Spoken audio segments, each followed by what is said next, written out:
যতবার সুবহানাল্লাহ আলহামদুলিল্লাহ বলা হয় ততবারই জান্নাতের মধ্যে ফলের গাছ তৈরি হয়। তাহলে জীবনে কোটি কোটি বার সুবহানাল্লাহ আলহামদুলিল্লাহ পড়তে পড়তে তো একটা ব্যক্তি জান্নাতে কোটি কোটি গাছের মালিক হয়েছে, তাহলে সে ফল কতদিনে ভক্ষণ করবে?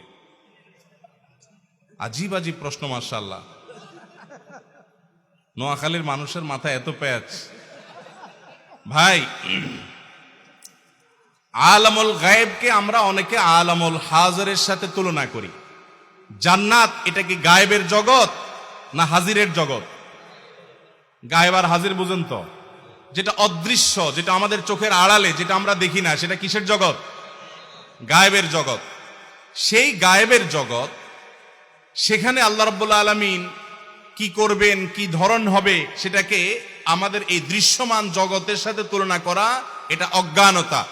আলামুল গায়েবের প্রতিটা বিষয় হবে আল্লাহর ইলম অনুযায়ী। আমরা এটাকে দুনিয়ার সাথে যদি তুলনা করি তাহলে ভুল হবে। আপনি দুনিয়াতে কোনো গাছে ফল বেশি হয়ে গেলে সেটা পচে যায়, নষ্ট হয়ে যায়, আপনি সেটা চিন্তা করছেন জান্নাতে হয়তো সেরকম হবে। জান্নাতকে দুনিয়ার সাথে তুলনা করাটাই তো ভুল। জান্নাতে আল্লাহ যা দিবেন দুনিয়ার কোনো কিছুর সাথে তার কোনো তুলনা আছে?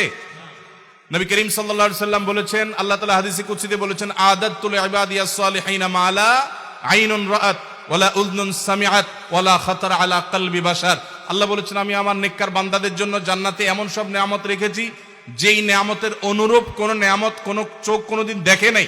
তার মানে আমরা যেসব ফল দেখি, জান্নাতের ফল এরকম নামের কথা কোরআন হাদিসে আসলেও ওইটার বৈশিষ্ট্য ধরন এরকম না, সেটা এর চাইতে বহুগুণ উন্নত হবে, যা আমাদের কল্পনারও অতীত। অতএব সেখানে পচে যাবে, গলে যাবে, নষ্ট হবে, এসব চিন্তা করা অমূলক।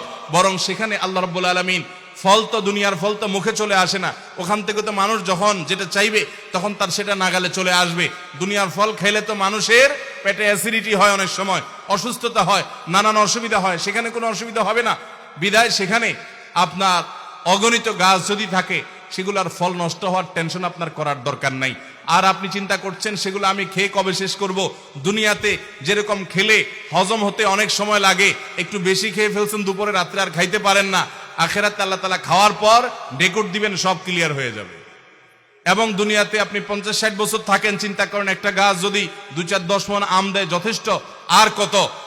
আখিরাতের যাত্রা তো শুরু হবে, তার কোনো শেষ হবে না। হাজার হাজার, lakh lakh, crore crore, billion billion, trillion trillion বছর, অগণিত সময় পর্যন্ত আপনি সেখানে থাকবেন। অতএব আখিরাতের নেয়ামতের কোনটার ধরন কি হবে না হবে, ওইটার সাথে দুনিয়ার কম্পেয়ার করা ভুল। অনেকে প্রশ্ন করেন যে ভাই, আল্লাহ জান্নাতে যা চাইবেন তা দিবেন, তো আমি যদি আল্লাহর কাছে বলি জান্নাতে আল্লাহ আমার বিড়ি খেতে মনে চাইছে, আল্লাহ কি দিবে? তো আমি বলি ভাই, এরকম কুরুচিপূর্ণ মানুষটা জান্নাতে যাওয়ার কথা না। আর যদি যায়ও, তার এই কুরুচিটা থাকবে না। অতএব অদৃশ্যের জগৎ, আল্লাহ সম্পর্কে আমাদের অনেকে এরকম প্রশ্ন করি আমরা, যেগুলো আমাদের সাথে তুলনা করি।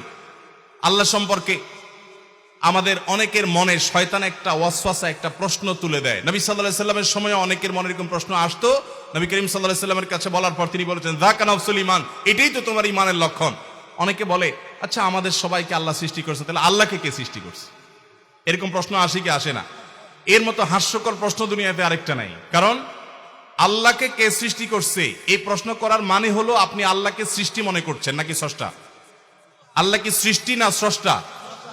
আল্লাহর যদি আবার সৃষ্টিকর্তার দরকার হয়, তাহলে কি আল্লাহ সৃষ্টি হবেন না স্রষ্টা হবেন? তাহলে তো সৃষ্টি হয়ে যাবেন, কারণ তারা স্রষ্টা খুঁজতেছেন আপনি।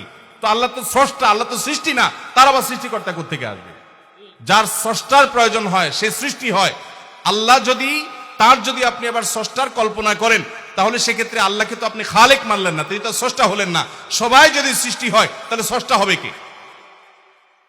আল্লাহ তাআলা আমাদেরকে এই সমস্ত অমূলক প্রশ্ন, শয়তান যেগুলো আমাদের মনের ভিতরে সন্দেহের দানা তৈরি করার জন্য সৃষ্টি করে, সেগুলো থেকে আল্লাহ তাআলা আমাদেরকে পানাহ দান করুন।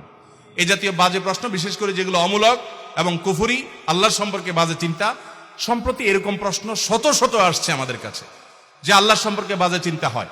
আল্লাহ সম্পর্কে বাজে চিন্তা হওয়া লক্ষণ ভালো, এর মানে আপনার মধ্যে ঈমান আছে। শয়তান সেটা আপনার থেকে হরণ করার চেষ্টা করছে। যে ঘরে সম্পদ থাকে ওখানেই চোর যায়। এই জন্য আল্লাহর কাছে শুকর আদায় করবেন, আর আউযু বিল্লাহি মিনাশ শাইতানির রাজিম পড়বেন। বাম দিকে প্রতীকী থুতু নিক্ষেপ করবেন 3 বার।